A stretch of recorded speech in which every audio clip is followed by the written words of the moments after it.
I think we've had a high tea. All right, so we are about 5 minutes late off schedule, so apologies for that. All right, so frugal innovation. Would someone give a random guess what exactly is frugal innovation? Sorry? Oh, fantastic, Jugaad. See, he's already marketing your book here. You have brand ambassadors in the audience.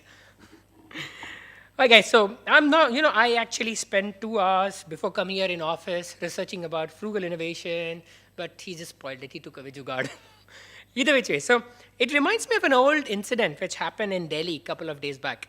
So I was walking down from Chandni Chowk and they were selling lipsticks on the road. Yeah, welcome to Delhi. They can sell anything on the roads. So they were selling really high-end lipsticks on the road. And how many of you here don't follow Hindi? All right, so for the benefit of those who don't follow Hindi, Saat in Hindi means 7. Yeah, and Sat means 60. You need to have very careful ear to spot that, Saat and Sat. All right? So this lady walks down the road and she finds a merchant selling lipsticks on the street. And she gets interested and she's like, all right, I'd like to buy a few. How much do I pay for it? And the guy says, madam, it is Sat. She assumes it's 60 and she's like, oh, no. I will buy only if you give it me for 55. The vendor says, madam, you've got me wrong. I said Sat, which is 7 rupees. And she says, oh, no, I will buy it only if you give it to me for 5. Right? So, in many ways, frugal innovation is born out of constraints. It could be constraints of resources. It could be constraints of time. There could be a lot of constraints.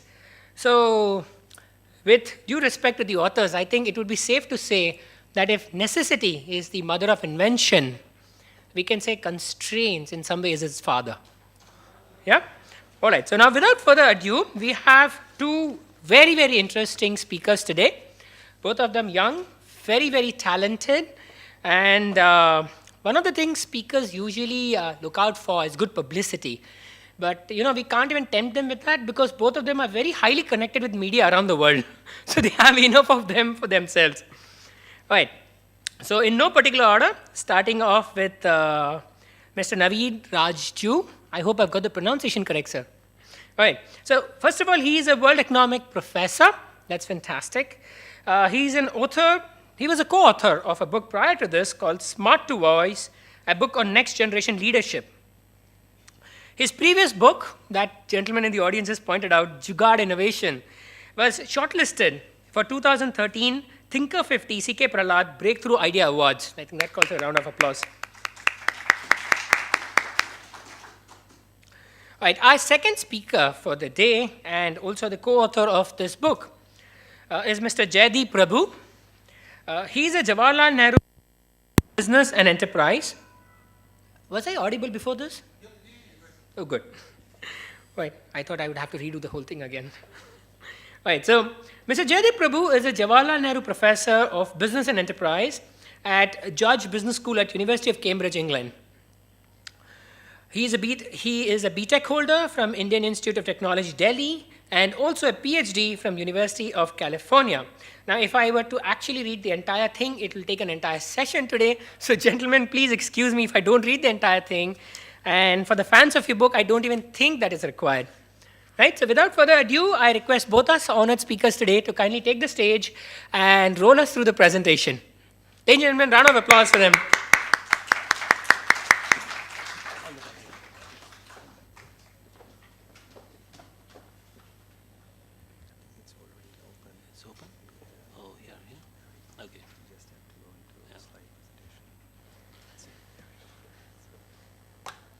Thank you, Vikash.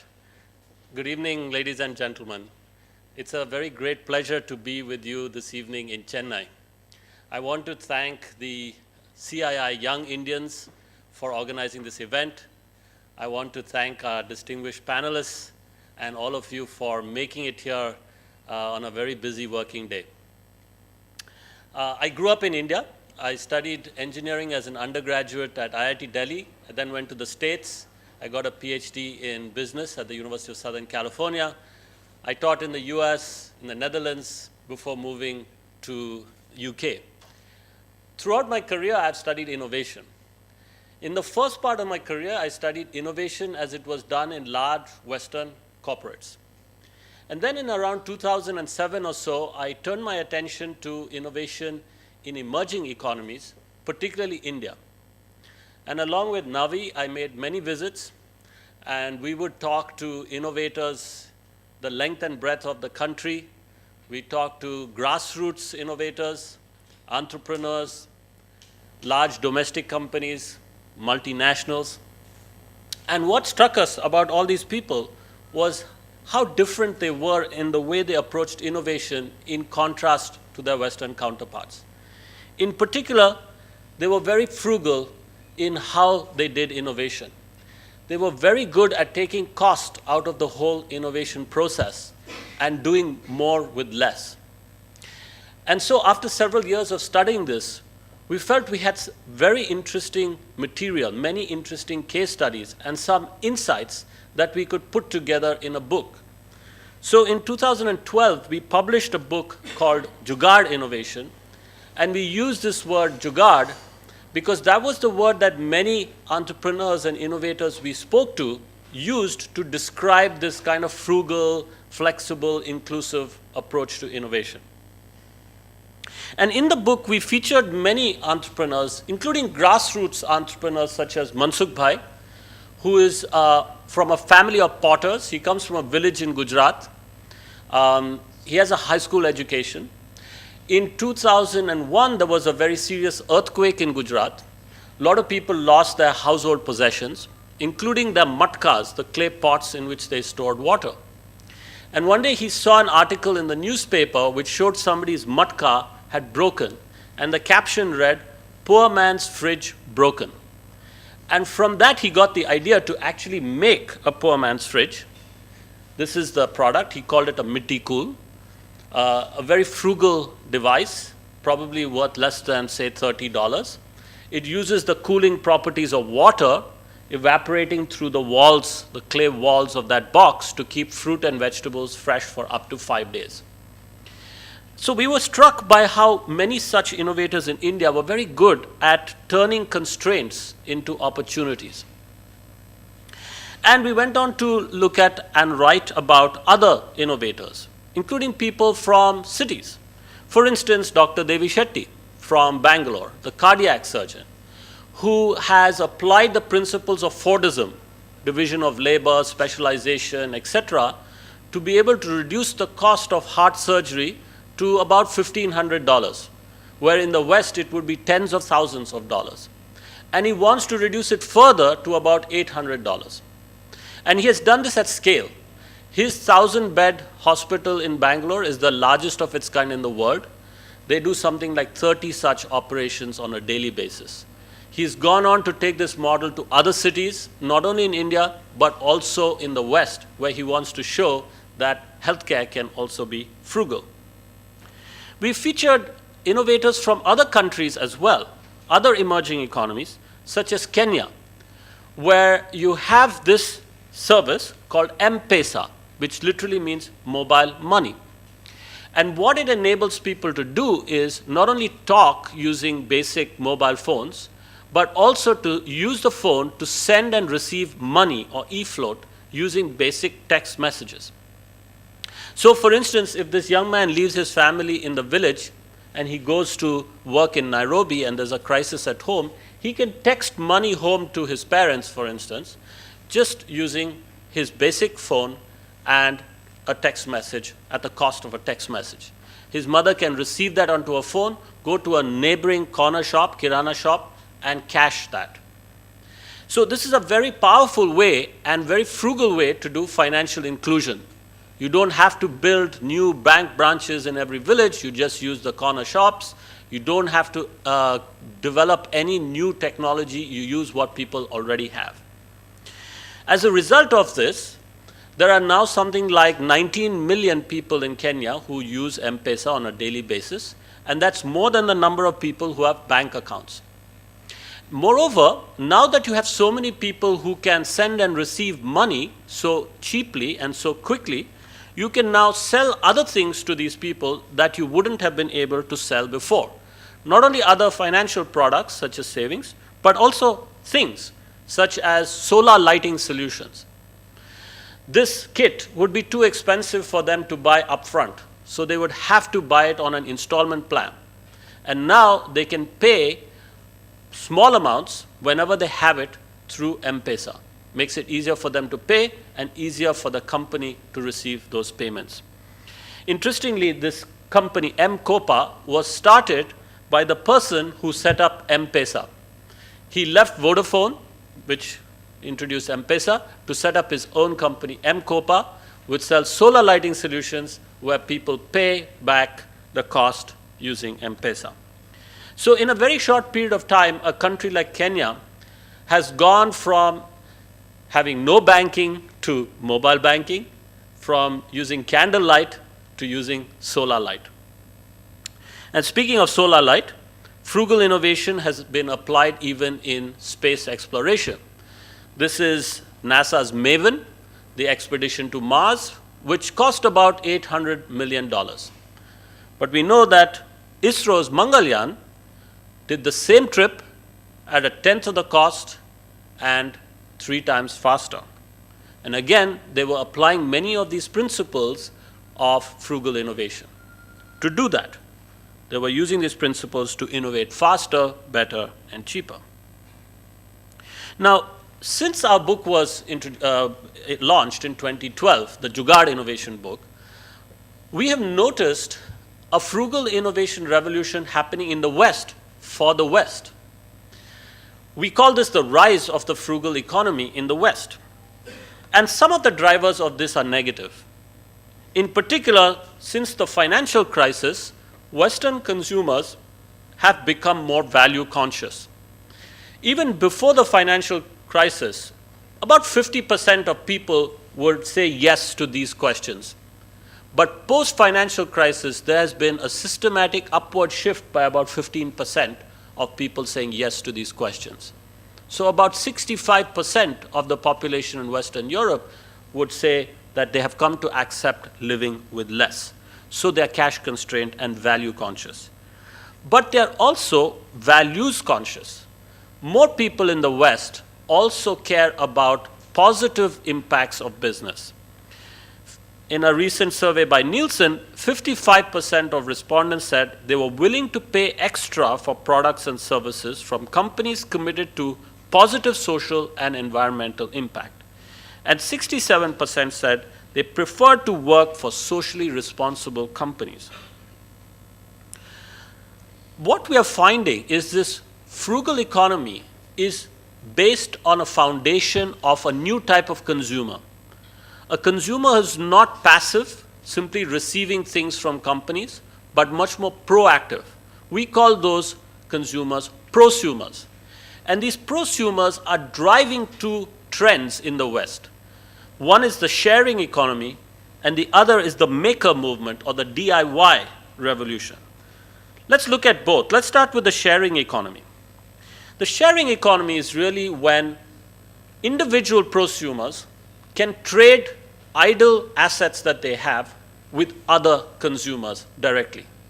These idle assets could be a room in their home, could be a seat in their car when they're going on a journey, or it could be a space that somebody else can use for parking. It's quite a small part of the whole rental industry at the moment, but it's projected to grow exponentially so that by 2025, it will be the same size as the traditional rental sector. The poster child of this movement is the company Airbnb, which allows people to trade rooms in their homes to others, renting. So they are essentially competing now with hotels and hotel chains. But they have a huge advantage in that they are asset light. They do not actually have to set up physical infrastructure. So they can scale much faster. Brian Chesky, CEO of Airbnb, says Marriott will add maybe 30,000 rooms in the whole year of 2014. We can do it in 2 weeks. Another company in the sharing economy is BlaBlaCar. We were in Delhi yesterday, and one of the panelists was the India manager for BlaBlaCar. BlaBlaCar allows people to trade a spare seat in their car when they're going from, say, Delhi to Chandigarh.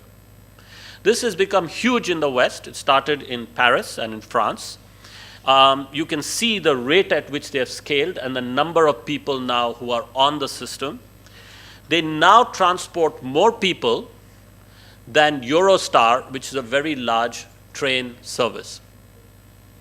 So, and they've done that in a very short period of time, as you can see, less than 5 years. So, moving on to the maker movement. This is another movement being driven by prosumers and underpinning the frugal economy. In the maker movement, prosumers are now starting to solve their own problems by making their own solutions to these problems. And often they make these solutions in their homes, or they may go to special places called maker spaces or tech shops. And one of the things that's driving this maker movement is the increasing availability of cheap computing devices, open source hardware. And here you can see two of those devices. On the left here is something called the Raspberry Pi. It's a $35 computer. It's basically a single board microcontroller. This was developed by someone at Cambridge University, a former student of mine. And their initial objective was to give one of these to every school child in the UK. The idea was, if you can give one to every school child, they can play with the hardware, they can code for it, and even if it breaks, it's so cheap, it's not a problem. Since they introduced it, it has been successful not only with children, but also the parents who are using these devices to make other frugal devices frugally. We'll show you examples in a minute. And on the right is the Italian version of the Raspberry Pi. It's an even smaller, even cheaper computer called the Arduino, and this is also being used for all kinds of devices. Last October, I was in Rome for something called the Maker Fair, where makers meet and talk to one another. It was amazing to me to see so many ordinary people there, often with their children, displaying things that they have built in their homes. There were also students, for instance, students from the European Institute of Design in Milan, who had used the Arduino computer to develop all kinds of lighting solutions. There were other people who had used these computers for educational purposes. Some had used them to make toys, and so on. As I said, now people can use these tools to make in their homes, or they can go to specialized places, fab labs or tech shops, where for a monthly subscription, they get access to tools to help them develop prototypes and to tinker. These tools could be 3D printers or laser cutters and so on. They also get to talk to other people and bounce their ideas off them. Here's an example of a device that was made in a tech shop. This little square white device you see fits into the audio jack of a smartphone and can be used to take credit card payments. The person who got this idea was Jack Dorsey, the guy behind Twitter. And he got this idea when a friend of his was trying to sell some household equipment from his garage to his neighbors, but couldn't do it because he couldn't accept credit card payments. So Jack Dorsey thought about this, and then he thought, can we make a device that will do it, that will use the smartphone, kind of jugaad thinking. And then he went to a tech shop and built the prototype. This device is now a massive commercial success. The company is worth literally millions of dollars, and they have now transacted in 4 years something like $30 billion worth of exchange. Here's another device that was made in a tech shop. This is a baby warmer called the Embrace, developed by 4 students at Stanford. They took a course called Design for Extreme Affordability, and the target objective of the course was, can you come up with a prototype solution that's 1/100th the cost of the existing solution? So they took incubators. A typical incubator would cost something like $20,000. So they said, can we do something which will cost less than $200? And they came up with this. Now, this is not an incubator because it doesn't have an oxygen tent. But it solves a large part of the problem that incubators are meant to solve, which is to help premature babies maintain their body temperature. If they are born prematurely, they can't maintain the body temperature themselves, and so if they're not helped, they will die or be severely affected. This helps them to maintain their body temperature, and because it's so cheap, it's affordable in many parts of the world that cannot afford incubators. They have gone on to test this in Nepal first and then near Bangalore with rural midwives and mothers, and now it's being applied in many Indian states. The makers behind the Embrace have become celebrities. This is Jane Chen, who's one of the founders, one of the students from Stanford with Barack Obama. And Barack Obama has himself championed this maker movement. Recently, he hosted a White House Maker Fair. And here you have him on record saying that today's do-it-yourself is tomorrow's made in America. And at a time when we in India are thinking about make in India, we would suggest that this is a very interesting model to adopt, especially in a country that is so good at jugaad.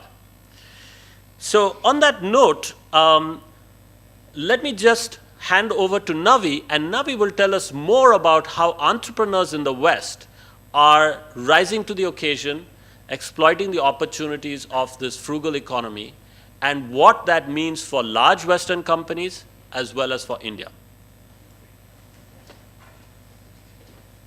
Thank you so much, Jaideep. So glad, first of all, to be back in Chennai. My mother is from here, so always a great pleasure to revisit where I'm from. So in a nutshell, what Jaideep talked about is this frugal economy where consumers in the West are becoming more frugal. And then he went on to explain how to satisfy their needs. Now it's becoming also frugal to innovate using these cost-effective components that he talked about. So what I want to show actually is how a new generation of entrepreneurs are leveraging these frugal technologies now to start disrupting major sectors, whether it's healthcare, finance, or even farming. So the first example comes from the healthcare sector. This is a CellScope, which is a startup, which is a spin-off of Berkeley University in California. They make these attachments that you can attach your smartphone and that converts your smartphone into an otoscope. So a mother can insert that into a daughter's ear and see if there's an infection. And it saves the mother time and money. She doesn't have to go check a doctor. Okay? So this is called the consumerization of the healthcare sector. That means that this device attachment costs a fraction of the entry-level product used by a doctor. So that means that you have entrepreneurs now who are taking some of these expensive professional devices and making them more affordable for consumers like us so we can take care of our own health in a very preventive way and therefore in a frugal way as well. This is actually an example from the farming sector. This is my neighbor in Silicon Valley, and I have a product here to show exactly what it looks like. And this is actually wireless sensors designed like a plastic ruler that a farmer can stick in different parts of his or her field and start collecting detailed information on soil conditions, air temperature, and sunlight level, etc. And it allows the farmer essentially to reduce use of water, fertilizer, and energy while increasing production and crop quality as well. So do better with less. And this is a godsend for the state of California where I live, where the water level is going down alarmingly, down 50 feet in the last 3 years. And that's a big problem because California is the 5th largest exporter of food in the world. Okay? So you can imagine why this kind of solution that we might think is relevant for India is actually being developed in Silicon Valley to serve a local need. Okay?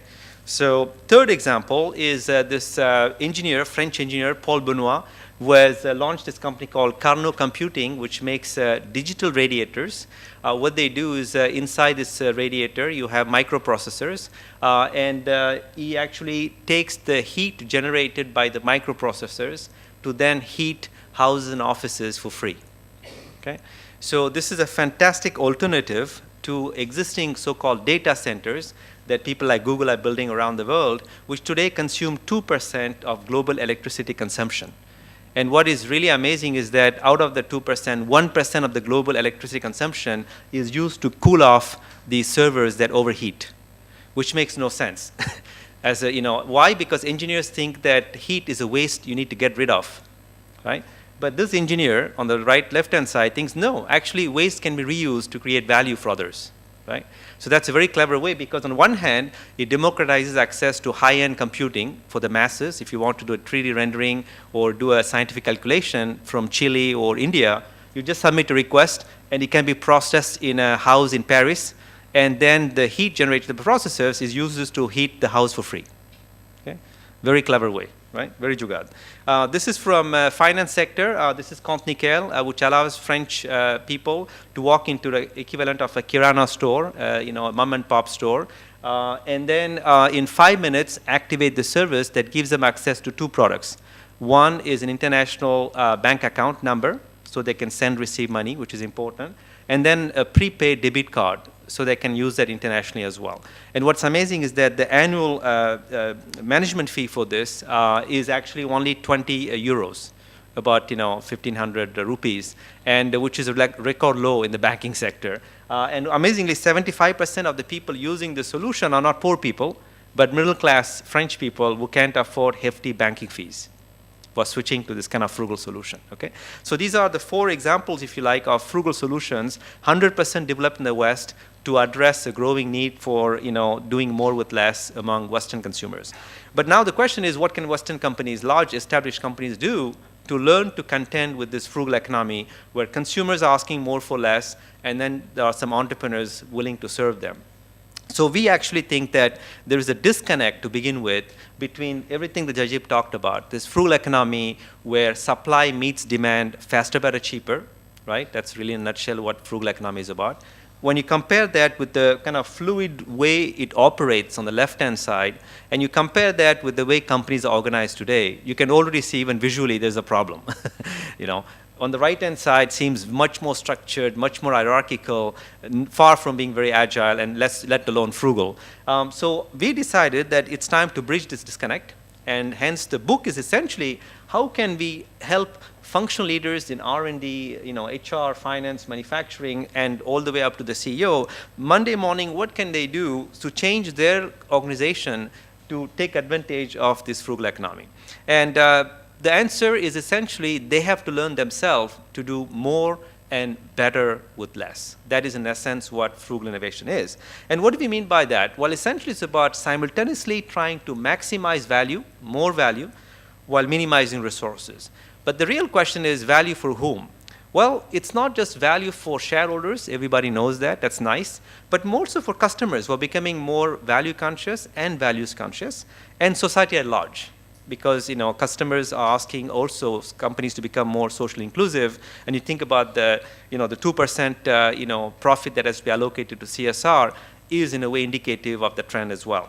But then resources also is about not just money, capital, but also financial resources, of course, but also natural resources like oil, of course, but water and things like wood as well that are becoming scarce. And then time. As Jaideep said, essentially time is the scarcest resource, and we need to learn to do more with less in terms of time as well. So the book essentially offers 6 principles on how to do more with less. I won't bore you with the details of these principles, otherwise you won't buy the book. But in the book, actually, each chapter is dedicated to each of the 6 principles in terms of how to kind of change your every function in the company to do more with less. But instead, I want to kind of summarize the 6 principles with this following framework to say that frugal innovation actually can be done in 3 levels. One is coming up with frugal products and services, products that actually are affordable and good quality.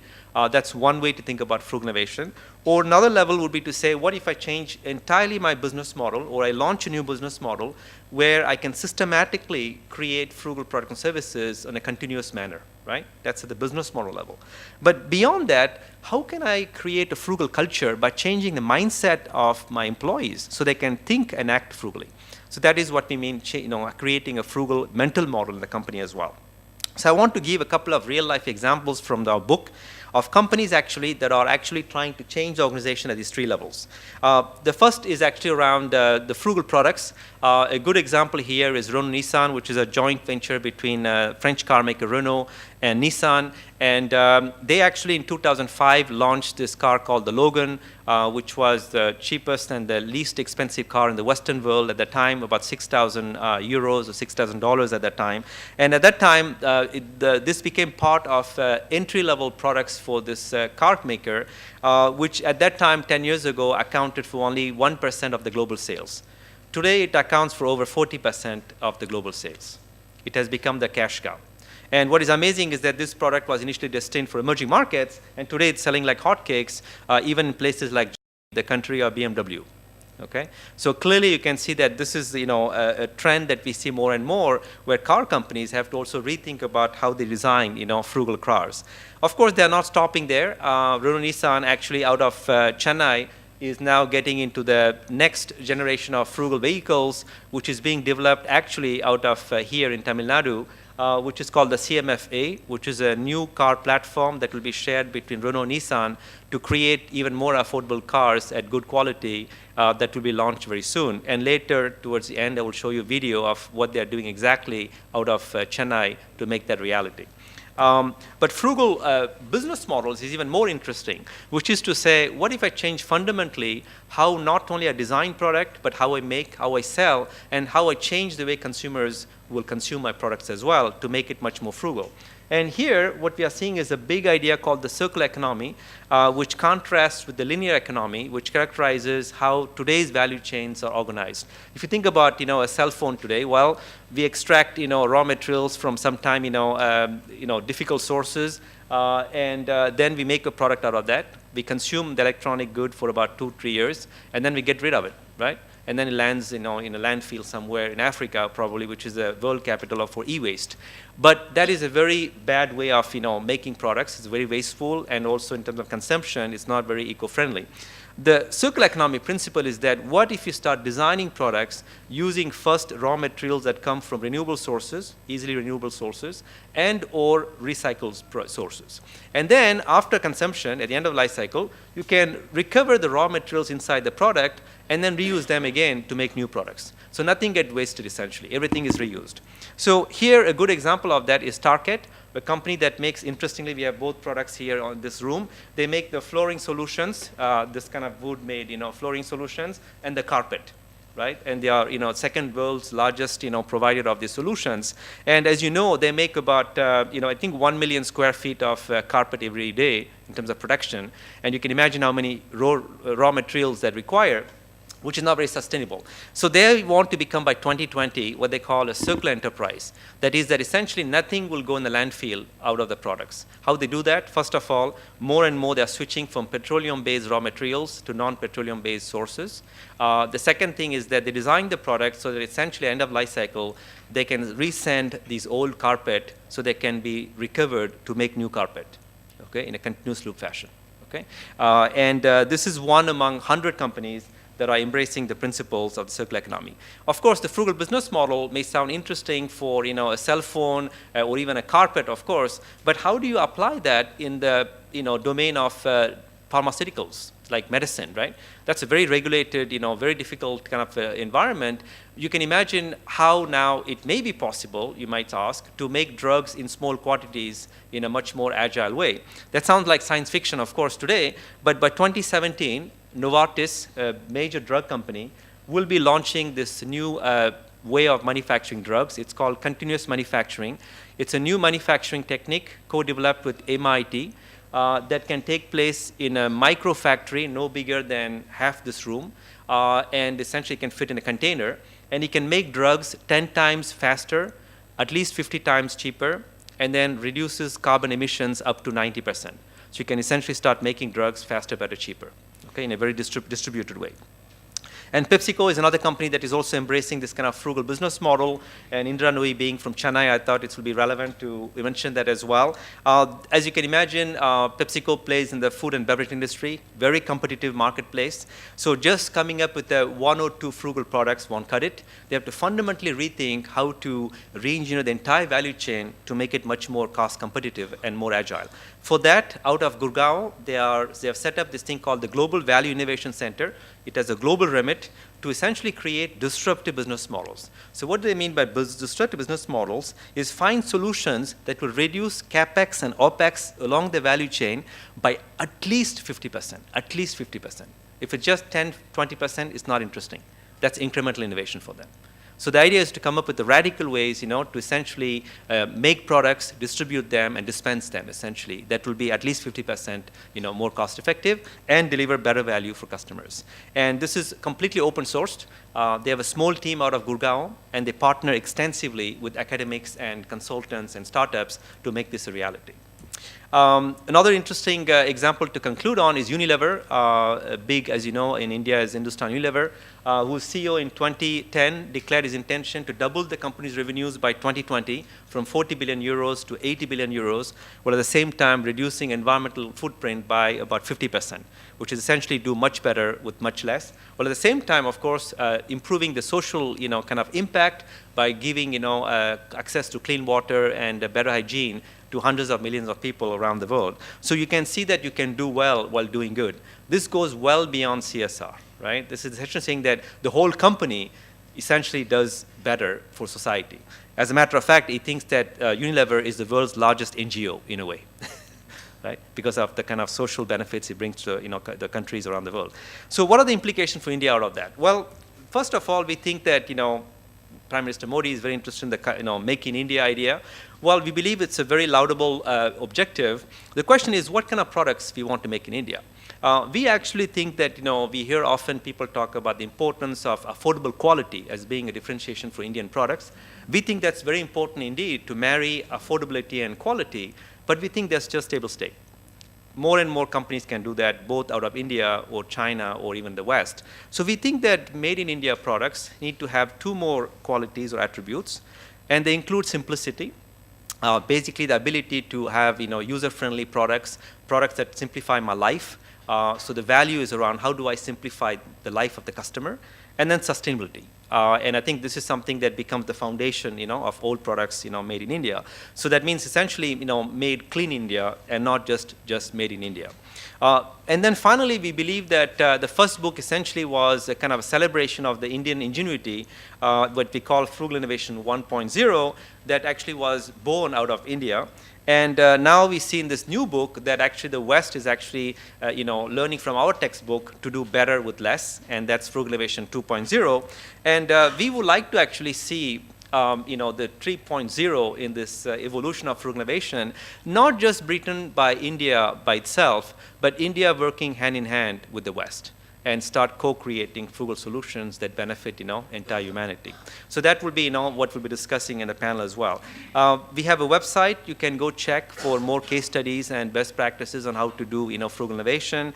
And what I would like to do is maybe conclude with a short video that will actually show how Renault Nissan is actually trying to integrate the best of what India has to offer with best of the West to co-create these frugal solutions. So hopefully, if I'm lucky, this video should work, and we'll find it out.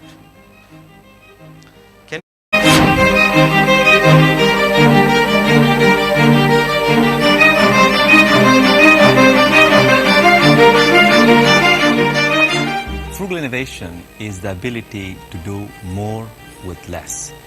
That is, create significantly more business and social value while significantly reducing the use of increasingly scarce resources.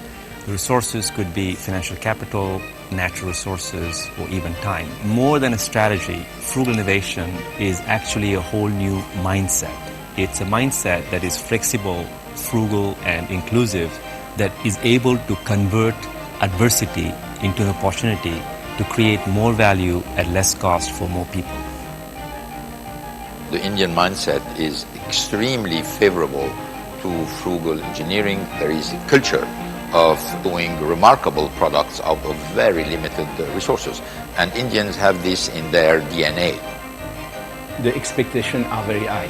This is not because we are in an emerging country that people say, okay, I have no money. They say, I want the best, but I want it for the best cost as well. People come into RNTBCI, which is a real asset for the company.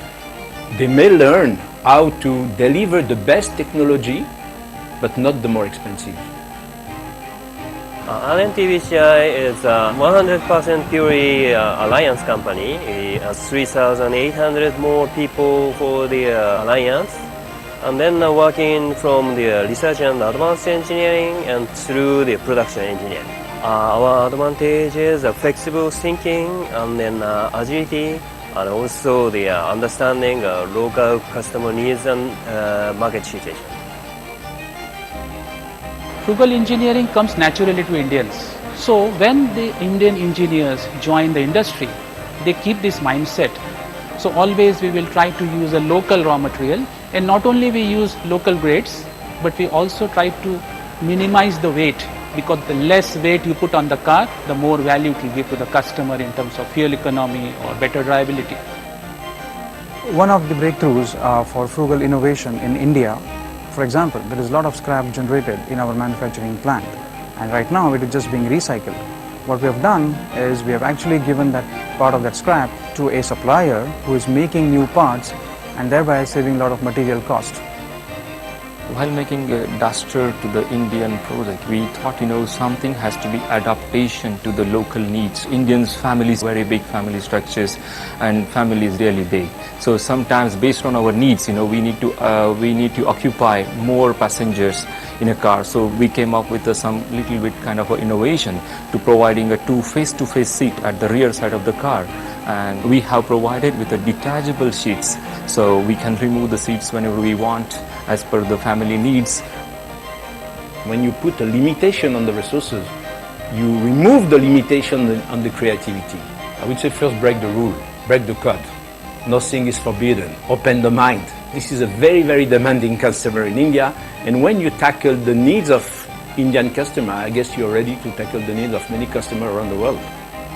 The first manifestation of this frugal engineering in the lines is going to be one platform for emerging market, and it's going to come out of India. So it's a kind of combination between the French knowledge, the Japanese knowledge, and the Indian mindset, which is going to create an innovation for the car industry.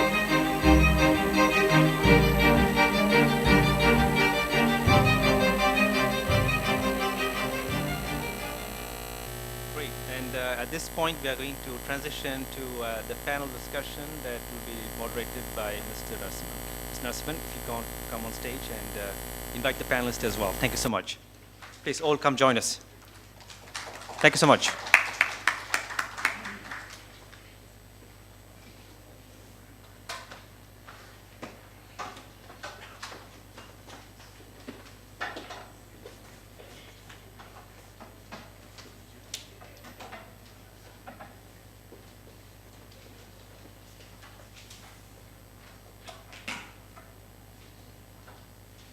I think first we need to introduce the panelists. I'm Narasimhan, I come from India. I'm Venkat, I'm co-founder and CEO of Market Simplified. We're a software company who work basically on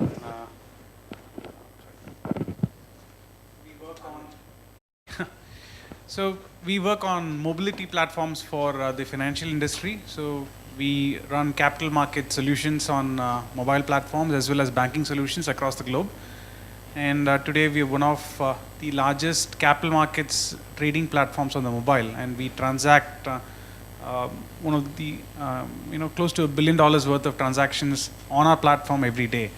And this has been built completely out of Chennai, and we're serving global customers in about 11 countries today.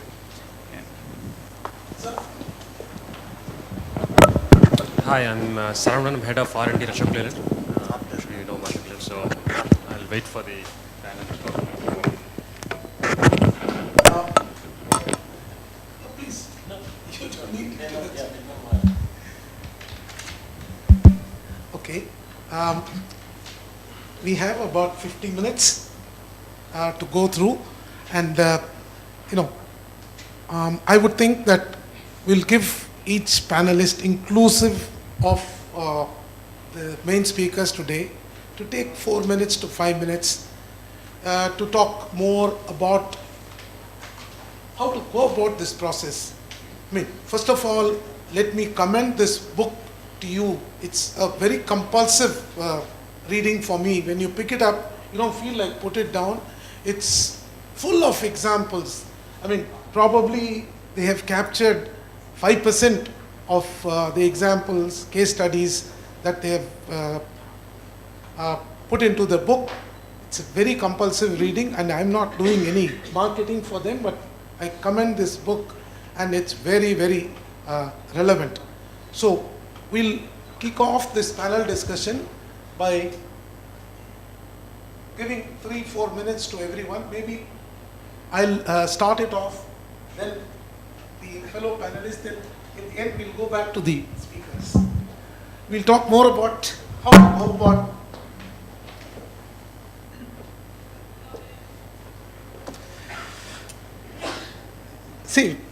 the context in which we are in. We have entered a very prolonged period of unprecedented turbulence and uncertainty, which you can't just explain away by the recession, great recession that we have had.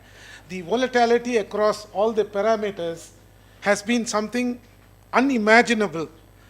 So I would call this new normal, and we have to accept that this is here to stay, and we have to carry on as though it's business as usual.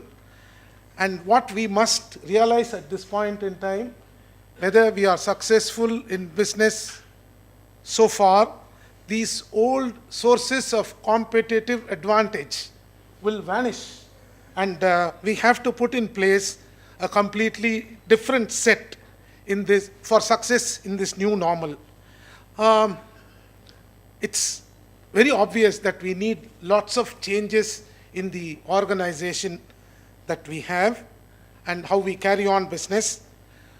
What is most important today, which comes out very well in the book, is adaptability to the changing circumstances, our agility, and the flexibility. I think these are the three key words which have to go into the DNA of the organization. People like me who studied maybe 35, 40 years back have to prove ourselves to be relevant today. I don't think anybody can carry on as a passenger. We have to earn our keep, and we must create this adaptive advantage as the new source of competitive advantage, if I can say so. And for me, whatever I have learnt, innovation is CEO-centric. Unless it comes from the top and the top believes in it, it's not going to succeed. And there are three things. I had the privilege of working with a Japanese professor who also taught at the MIT. He says, everybody can see the visible, but the CEO must be able to see the invisible and what is not seen or what is going to come. When you go into the past, there are lots of statistics to guide you. For the future, there are no statistics. So he commends what is called language processing. That is a subject in itself. I don't want to go into that. But let me say, there are three important functions of the management. One is the retainment or the control function. If we don't control it, you lose the business. Other one is this continuous improvement, Kaizen, whatever you call that. If you lose that, you lose the competitive advantage. The competitive advantage, that's all. You're not there in the market. But if you miss out on innovation, you have lost all future business. So let us be very, very clear about this. So when I say the CEO should be, innovation is CEO-centric, I think the CEO need to have 3 eyes, not just 2 eyes. third, like Buddha or Shiva, to see the future. It was very well brought out in the presentation that the frugal ingenuity of emerging nations like India will have to be synchronized with the incubators that we have of advanced R&D in the developed countries. Let's not think that innovation is just about technology. I think it should become a strategy. That's why I say it is CEO centric. And even a radical change in the supply chain could be a great frugal innovation. I think the supply chain management has gone through two versions, version 1, version 2. Today what we need is value chain management, which is nothing but the third generation supply chain management. Innovation there also can go a long way. There are lots of good things said in the book about, I don't want to repeat it. I should not unveil what is there. There are so many things good. I told you it's a compulsive reading. You have to think for the customer. Very easy to understand the stated needs of the customer. The whole innovation process is about understanding the latent needs of the customer, how we are going to satisfy those latent needs. And for that, the Japanese have definitely developed an interviewing technology with what they call 5 W's and 1 H. That's again a subject in itself. I will not go. You can't ask leading questions, but one who succeeds in this understanding of the latent needs is going to succeed definitely. The book talks about making use of the customers, bringing customer in and involving him throughout the product life cycle. That's going to make things a lot cheaper and a lot better. You're going to save on resources, you're going to save on time. There are also very good principles. He touched on the green aspect. I think frugal economy, the 3 R's are very important. Reuse, recycle, reduce. I would add also, if possible, refuse a function which is supposed to be performed but which need not be performed. These are very important. He talked about it as a circular economy. There is also mentioned in the book, there is no more the concept of cradle to grave. The most important thing today is cradle to cradle. How you can recirculate a bottle as a bottle, not break it into glass and do something else. That's what value is all about. That's what frugality is all about. They've given extensive examples of materials that can be used. And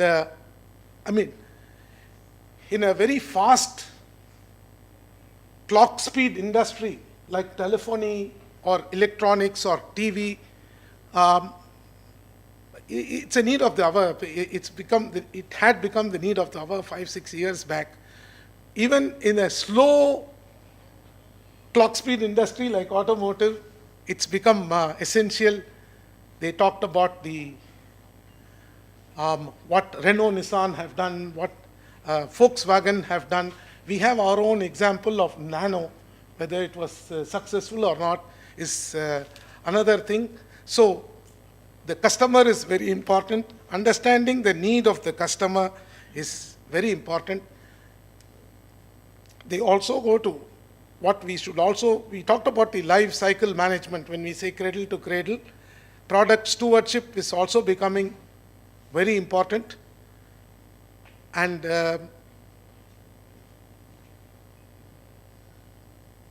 not only green processes, green energy, people are also talking about green products. It's being talked about in the 12th 5-year plan. My only advice is let's do it when the time is with us. Let's not be forced to do something. So I invite the other panelists to first talk in terms of principles or what we have learnt from this whole process of innovation. Then I think we'll field questions from the audience instead of talking amongst ourselves. Your participation is very important. Thank you.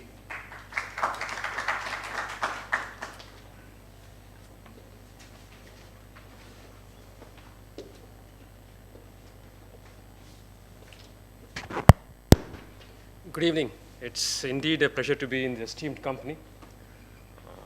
I'll talk briefly about what innovation means to a traditional Indian automotive OEM. That's where I come from. I'll talk to you about what it means, and I'll share some of my personal experiences in this area. I had the privilege before I heading the R&D department of Ashok Leyland I was the head of the R&D for a joint venture between Nissan and Ashok Leyland. And that's where actually some of the initial thoughts on Jugaad engineering, that Carlos Ghosn talks about. We actually worked on developing a product called Dost, which is a small vehicle, which was a competition to the popular Ace at that time, even now it is. And I'll just walk you through what are the things that drove innovation in that space and what is happening now, particularly in the context that everybody in the world seems to have learned, sort of understood the benefits of being frugal. The initial, in the automotive space in India, the initial frugality or the need for frugal engineering came from the fact that we didn't have resources. We just didn't have the resources. You could ask for it, you never got it. The manager wasn't willing to spend the money on it. In a lot of times, we didn't have the infrastructure. We had limited skills.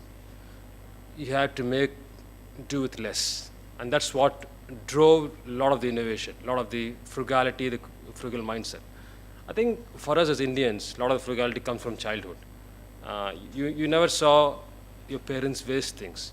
We talk about recyclability, but you look at your Indian household, it's all about, it's in their minds. So I think when you're forced to spend, do more with less, it's such a natural thing that happens to you. That is part of Frugal Innovation 1.0 and all that. What is interesting is the fact that the West has learned how to be frugal. They're building upon what we did in India, what we did in developing countries. They're building upon it and taking it a notch further. The challenge now is going to be, as an Indian OEM, particularly large Indian OEMs, how do we leverage what we know? How do we learn from what the West has done and leapfrog? I think I see 3 or 4 principles that we should apply, potentially we could apply. One is frugal engineering comes, if you want to have a quality, affordable, scalable product that the customer wants to buy, you need to have much, much deeper customer insights. Frugality is not about having a cheap product. Frugality is about understanding the customer much deeper than somebody else so that you actually understand what features the customer wants, only using those features. It's not about just cutting features because you want to reduce cost. So my belief is you need to actually get deeper into the customer mindset. I think there we need to leverage tools. It could be social media, for example. It could be leveraging not traditional tools, but more tools, innovative tools to be able to gather customer insights, customer requirements. That's number one, of being able to develop better customer insights to be able to deliver better products to the customer. Second, whatever innovation you do, whatever frugal innovation you do, it has to be ultimately frugal in every aspect. For example, you can have a frugal product.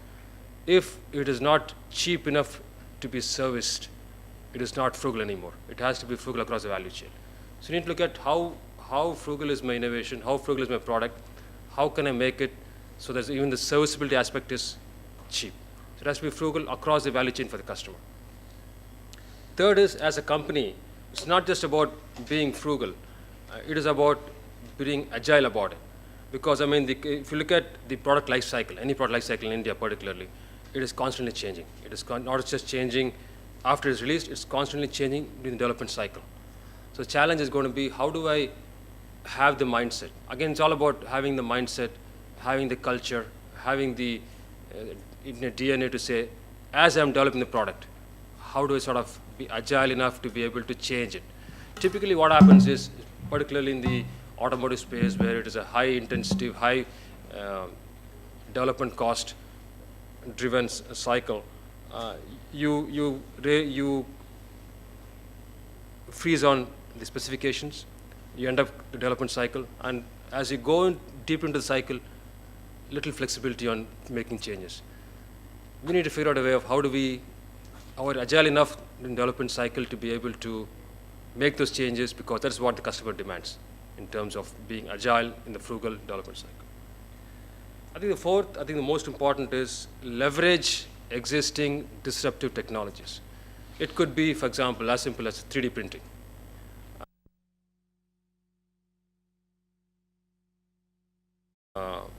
We've been forced into the culture of frugality. But what we increasingly see is we may be losing that mindset. It is probably because we've been exposed to more.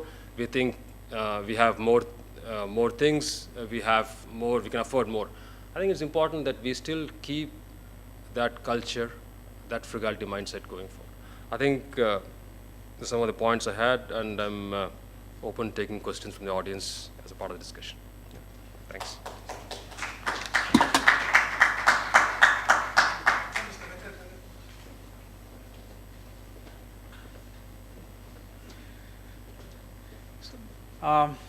How many of you from the software industry here? Okay, thanks. So that very less colleagues to who are going to be questioning me on software. So we are a startup company, and the frugality, all that I never knew actually. And we are a very startup. We started about 9 years back, and the whole thing came about as a need that we are not able to invest in the capital markets. And most of the people who invest in the capital markets, who buy and sell shares, they're basically trading, or they are speculating in the markets. And we wanted to make this more systematic, and realize that 9 years back that everybody is going to have this in their hand, which is a smartphone, and this is going to become commoditized because many other people are having frugal engineering, and they're bringing down the cost of the commodity. Internet is going to come in the hands of people and all that. So a lot of financial services products, financial services, the products sold were not accessible to the mass population. And they were never taught that you can actually invest in the markets and not just trade or not just speculate. So we wanted to bring some innovation on that thought, and then realize that India is not the first place that we would be launching the product, because probably in terms of technology adoption curve, US was leading there.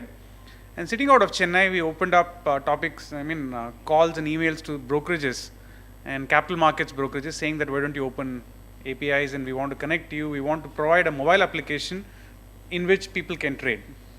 So there was one response, and as quickly as that, we had a response from the local exchange as well, the National Stock Exchange of India, and now they hold a small stake in the company as well. So, so two things were happening. One, we were providing access to people who never had access to the capital markets. And the other part is we were providing luxury to people who wanted to have access to the capital markets when they were on the beach or holiday. So I'll give you two examples. At the same time, we had the product launched in the US, and about 6 to 7 months later, we launched in India as well. And there were a lot of brokers, and there were a lot of investors trading in tier 2, tier 3 towns, Salem, Dindigul, Erode, and all these places. And I had customers in the US who were trading out of Florida and beach, their yachts, and they're really savvy people. In 1 month, we got 2 emails. One was from a investor who's based out of Erode, and he said, our village does not have power, but we feel empowered to invest in the capital markets because we have mobile platform, we have mobile coverage, but we don't have electricity. So we have electricity once in for a couple of hours a day when we charge our phone. And we 4 or 5 friends of us have gotten together and we are investing in the capital markets. I said, wow. And there was another email which had come from one of our clients' customers in the US. He said, I am trading out of my beach and I could actually capture this profit position in the markets and I made X dollars. I'm happy that I'm mobile. So there were two ends of the spectrum being met at the same time. So we said, okay, this is not the end, but this is just the beginning. And this extension of what we did in the capital markets, we thought we should extend it to the other financial services industry as well. Similar audience, and we were sitting with the bank, a large private sector bank in India, and we went to them and there was a presentation happening with the entire leadership team, and we just switched on the presentation. I saw that most of the people behind in the leadership team of the bank were all the top 50 people of the entire banking group. Most of them are not interested in looking at something like this. And I said, this is how we all do, and this is what we want to do, and then we'll finally have banking in the hands of your customer. So there's very little excitement. And then I switched the presentation. How many of you know this game called Angry Birds? So a lot of you didn't know software, and but all of you know Angry Birds at least. And we just took that Angry Birds application and started playing. And the chairman of the bank said, what are you doing? I said, that's exactly what people are doing behind you right now. 50 of them, 49 should be playing Angry Birds because they're not interested in what we're talking. So I said, take it in a lighter sense. This is exactly your customer behavior. And your customer is today so agile, so fast changing, and he's adapting to technology, he's adapting to newer things, what the entire world is adapting. And if you think your software, server, and your process to customer, how are you going to bring this process, software to your customer? I don't think we're going to succeed. If we think how the customer is behaving today and move customer upward, customer requirement upward, I think we can bring a change. So right there, the chairman took a call saying that we are the ones who are going to bring in the mobility platform. He said, all I want is the branch in the hands of the customers. We said, yes. This was not just for the city users, but it was for the tier 2, tier 3 users. They didn't want to start a branch every village. They didn't want to start a branch every tier 2, tier 3 town. So we brought in people and we said, this is already there. The last mile connectivity has already happened. And why not we leverage on this and bring about the change? And today, we're doing about close to 700 crores worth of transactions on the bank mobile platform, the single bank customer. Now we have started launching our banking platform for multiple customers as well. There was another part where we had to invent. So now thinking customer upward is one. As a software company, somebody sitting in Asandas in a high-tech park, to think what a rural customer is thinking or a tier 2, tier 3 customer is thinking who's got little money in hand, it's pretty difficult. Because like what Mr. Saravanan was saying that, I think we have a lot more than what we used to have. So we have more of things that our parents never had. So we don't think frugal. We don't think innovative. We don't think simple. So we add a lot of complications and then we end up inventing something or bringing something which is like pretty complicated to the customer. So we decided to bring on board a lot of tier 2, tier 3 college students. We went and hired people speaking local languages, and we actually conducted interviews in Tamil, Malayalam and Telugu, and then brought in people and trained them. And the best part was all these people, they are existing customers of either a mobile bank because they never had a bank branch, or they're trading in capital markets or investing in capital markets because they never had access to capital markets branch nearby. So these people went on the streets and they could talk to customers, their wives, their children, everybody, and they could bring back simplicity and innovation. And that innovation, what was brought in by my own colleagues from tier 3 towns. 67% of our company is like first generation graduates, and all of them, their innovation and simplicity helped us translate what we have done for the banks and brokerages here back to the West as well. So today we are like omnipresent in about 11 countries and close to 40 million customers that we deal with. And what is being done as innovation in India, looking at Indian customers, is being translated to the Western and the Southeast Asian world as well. So, Mr. Venkat, you are exceeding the 4-5 minutes that I gave. I think people fair are enough. eager to listen to the speakers and So, get on with the... So thank you.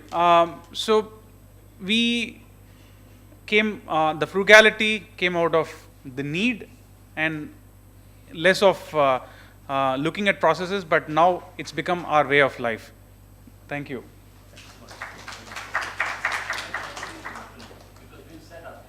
Nothing more. No, nothing to add. I think it's better to, it's better to open it up, One request, I think somebody can put up the projector off. Just put off the projector. Sure, I think, Frugal, let's save on energy. Save energy, yes. Okay. So meanwhile, maybe, Let me start from the first row as such. Hello. All right. So first of all, many thanks to all the panelists for that wonderful introduction to frugal innovation. My question is essentially to anyone there in the panel. Now, I understand a lot of young engineers or even young grads who are coming out of college are trying to be entrepreneurs. That has kind of become a new trend where entrepreneurship is in fashion. And they're trying to come up with these frugal innovative products. But the question is, how do you take the product to become a commercial success? How do you get the products either accepted by larger companies, or how do you take them to market? Okay, I'll just speak up. You can hear me at the back? Okay, great. So, no, that's a big challenge. There's so many examples of great ideas. You even have, in some cases, great prototype solutions. But then to convert those into successful commercial products or services is the hardest bit. Now, we spend some time in our book talking about how frugal innovation, some tools, have helped with that part of the process as well. I mean, a simple example of frugal marketing, shall we say, is social media, what social media has done. Increasingly small companies, startups, entrepreneurs don't need to have big advertising budgets. In fact, they don't have advertising budgets. But with a savvy understanding of social media and so forth, they can get the word out through viral marketing, essentially. Now, again, that's easier said than done, but you have that tool. You have that option. You have that option of going very cheaply directly to large numbers of customers, not just in your local market, but globally. And in fact, I should just direct you back to Venkat, sitting here in Chennai. And I remember when we visited them 4 years ago, or maybe even 5 years ago, I've forgotten now, time has passed. But I was struck by the fact that many of you at that time were in your 20s. You had got the idea in your 20s. Some of you had never been outside India. And your first customer was in the US, if I recall, right? So, and this is particularly easy if you have a digital solution, but not necessarily. Now, distribution is another aspect. Again, you don't have to have your own distribution channel, thanks to Amazon, Flipkart, etc. So we have now tools that can enable startups and entrepreneurs with very limited resources to be able to reach large numbers of people frugally.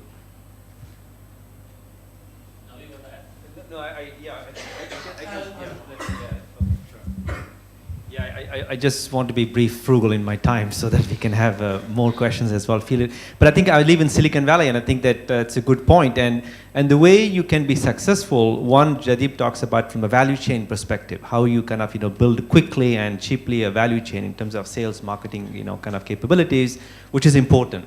But there's something more important. I think that comes from what we heard also Mr. Narasimhan talked about, and I really like that, which is refuse. And I have to say that frankly, the way you can be successful entrepreneur is you can't solve world hunger. And one of the big strengths of Silicon Valley entrepreneurs, and I think that Venkat embodies it, is that you have to be very frugal in your focus. You need to know exactly which customer you want to target, which customer needs you want to serve, so that when you start building the value chain in terms of sales and marketing, you don't want to make the mistake of speaking to the wrong customer or to all customers at the same time. And more importantly, start talking about all kind of features you can offer. That's going to completely muddy the water, so to speak. So focus, focus, focus is important, and that is the strength of Silicon Valley. I mean, to be very blunt, I don't think Silicon Valley entrepreneurs are any smarter than entrepreneurs that I've seen in India. It's just that they have this amazing ability to zero in very quickly to one particular need, and in the Silicon Valley lingua they call it the most viable, minimum viable product, which is essentially create a product that only addresses maybe 70% of the fundamental needs of the customer, but does that damn good than anyone else.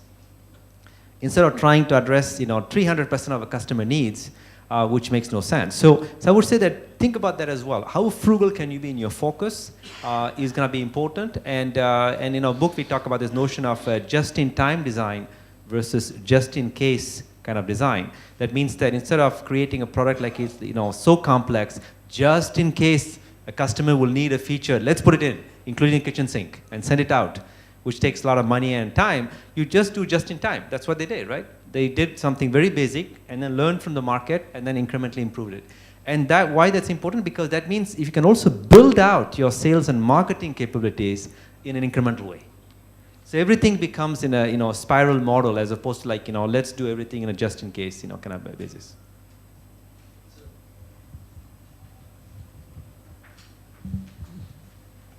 I think we have two mics. Maybe we can use that.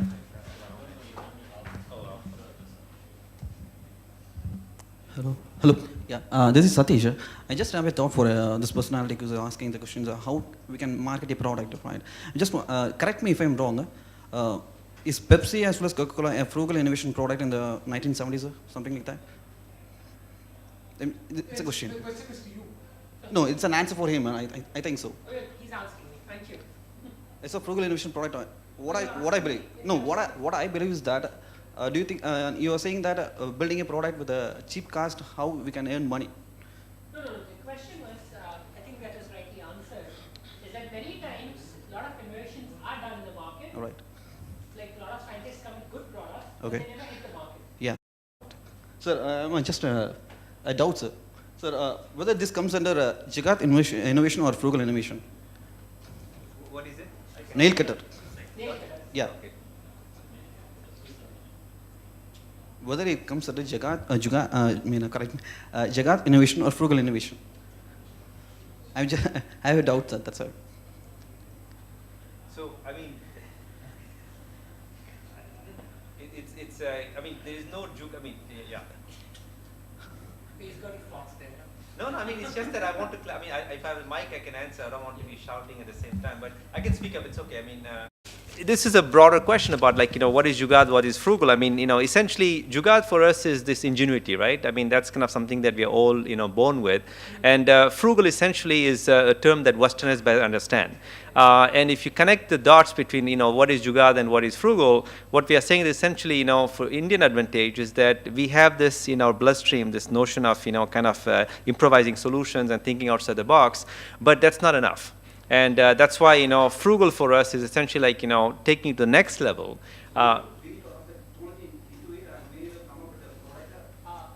I request if you can take that offline? One question per person, so we can take more questions. Yes, that way we will make sure that we optimize. I'll just close out with one. I won't go into the Swiss knife, but somebody came out with a matchbox with the striking face only on one side. Right. Yes. So that's frugal innovation. Here you can go into whether every one of it is going to be used absolutely to the same extent. So what does the customer want? How is it going? Next. Yeah, I just wanted to have yes, sir. On the frugal innovation part. You have briefed a lot of examples on manufacturing and other sectors. Can I have one on the financial sector example? Well, we had one. Mobile banking, right? Okay. Yeah, right. That's right. Okay. So yeah, fine. That's fine. It's answered. You get into the book. There are there are many examples. Yeah. Anyone else?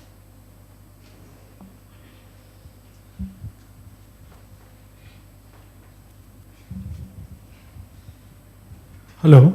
Yeah, actually I run a design services company. We try to help product development in a frugal way. So I'm definitely inspired by your book and thoughts. My question is, we understand from your work, we understand frugal thinking is there in Indian mind, and we are coming up with a lot of grassroots innovation products, but unlike Western world, we are not taken into commercial success. We always struggle, somehow it is still a cheap product. The idea is good, idea is great, done with the least R&D budget, and end of the day, there are not many examples, except for software field, probably in automotive field, if we'll save these two fields, in technology field, or even creative solution like nail cutter, we don't have commercial success products. So what is inhibiting Indian setup to actually commercially successful? I'm not talking about marketing, tools, social, I'm saying what is inhibiting and what is, as a people who are working in this field, should think differently to make commercial products successful. Because we're trying to help other companies to bring out product, we're really struggling to help them. Okay, you invest, you'll be able to make money successful out of it. So it's very difficult to convince an Indian continent people to really invest on product side. We're finding it very difficult to invest, unlike software. So what worked in software, what didn't work in non-software? Can you just enlighten me?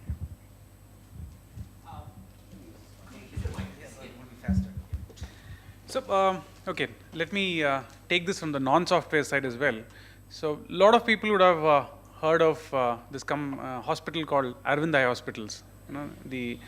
So, how many of you know that they're one of the largest manufacturer of intraocular lenses, which is for cataract. Post-cataract, you have lenses which are put inside the eyes, and then they're one of the largest manufacturers of intraocular lenses, and they send it to close to 110 countries. So this came out of two things. One, the sheer determination of Dr. V, which somebody whom I respect like God. He had one big goal in mind.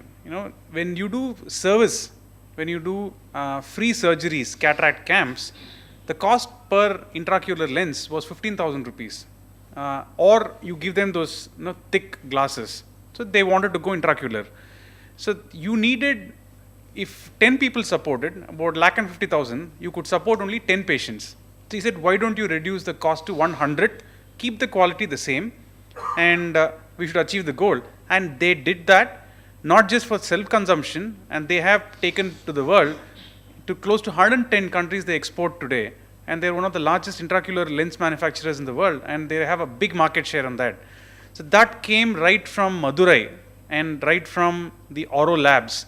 And their innovation was not just on the intraocular lenses, but on sutures, the needles, everything that goes into having the surgery done at such 100th the cost of what is happening outside. So I do think that if there is determination and there is a lot of need and your willingness to do it, I really think that people find their ways. And today, leveraging the social media is a huge potential for non-software companies and products as well. So I think there is a lot of space and a lot of ways to take it to the market.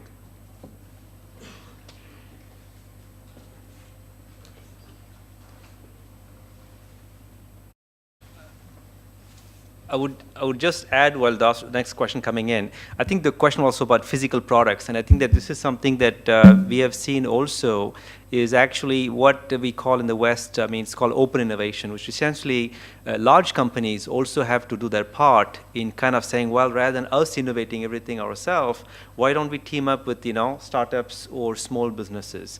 And this is something which is very well developed in the Western world, and I think that it's something that Indian companies can do as well.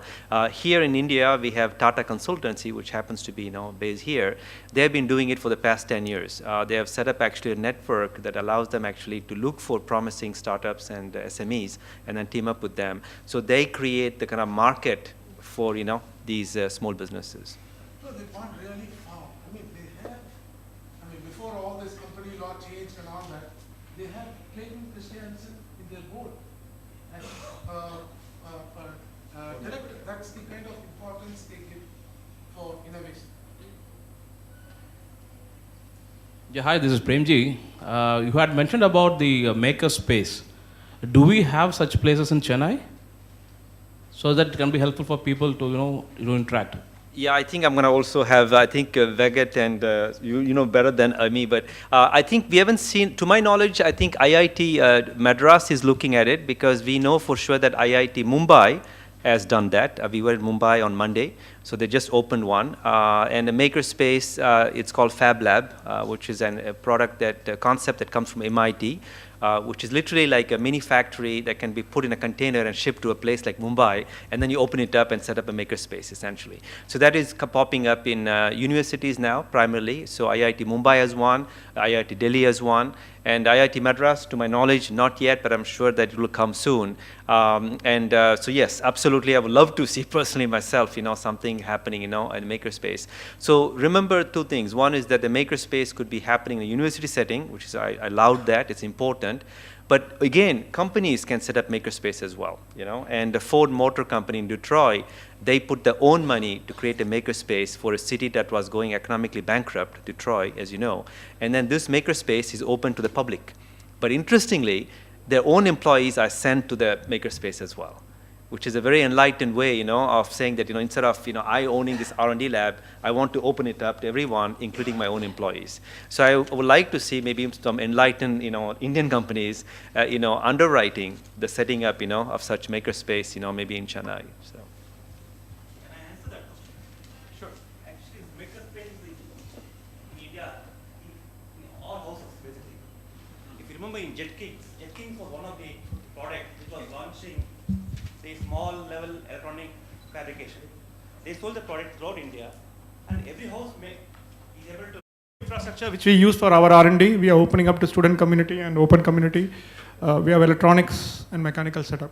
But I don't know how far we will be successful. But we are not funded. We are starting our small lab to outsiders. So the idea is Indian products lab, set up that others can come and use and develop products.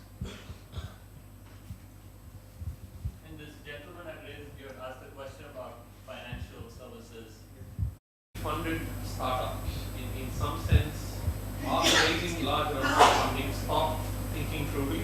Is that something that came up in your research? Wherein access to capital and in some sense the need to be frugal does not really, there's no necessity to be frugal. Does that lead to lack of frugality? Is that something that came up in your research? I think I will have an actual entrepreneur address first, then I can back it up with some more, generic comment. Yeah. So, again,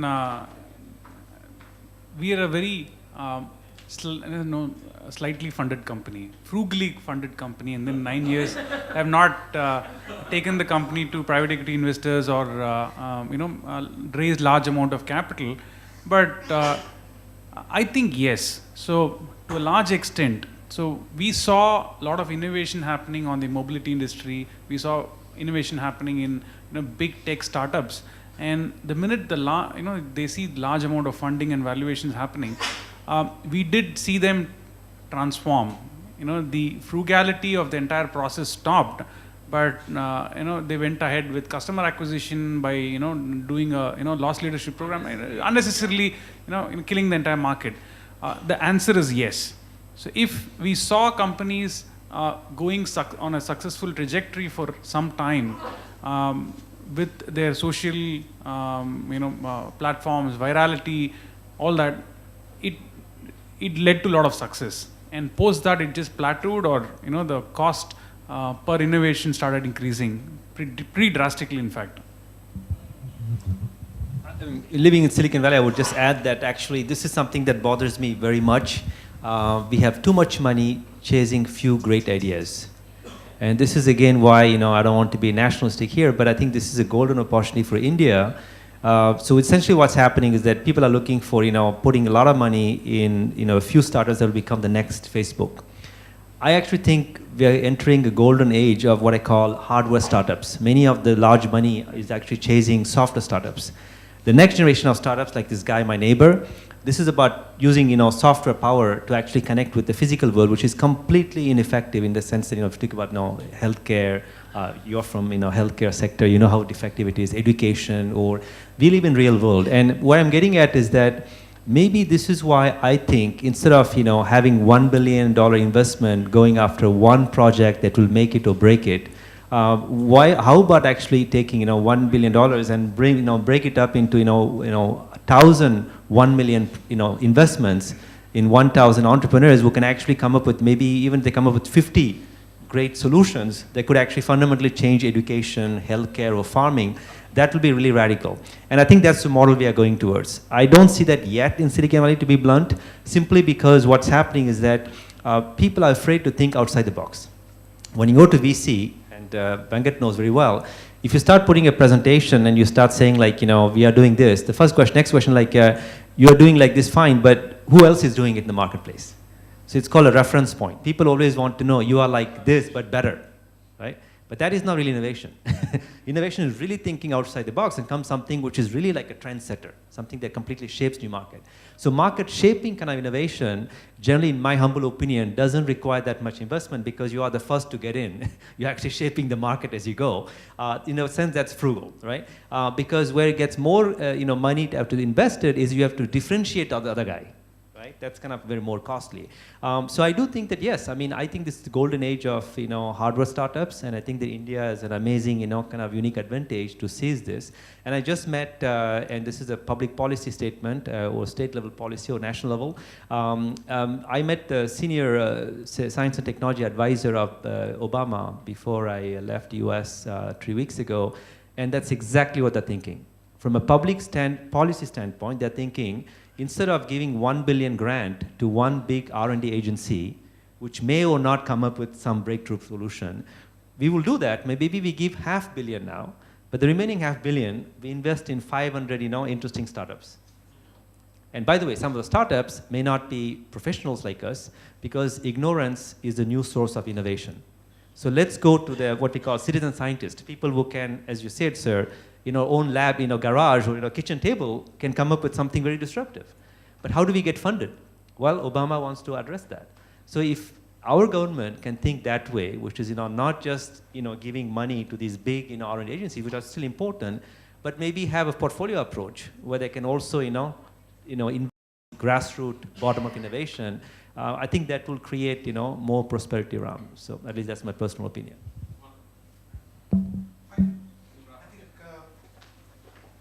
So a quick word of thanks to all our speakers, Navi, Venkat, Mr. Narasimhan, Mr. Saravanan, and Jaideep. Thanks a ton. I especially loved all the examples that came up, and I guess one common point that was unsaid, but you said it in some way, was it's frugal innovation with impact.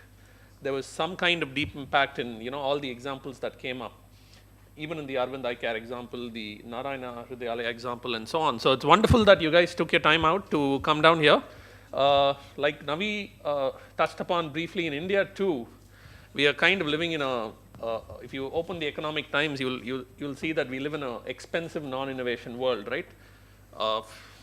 Almost every day we see, startups getting funded through multi-million-dollar rounds, and there's very, very little impactful innovation that's happening.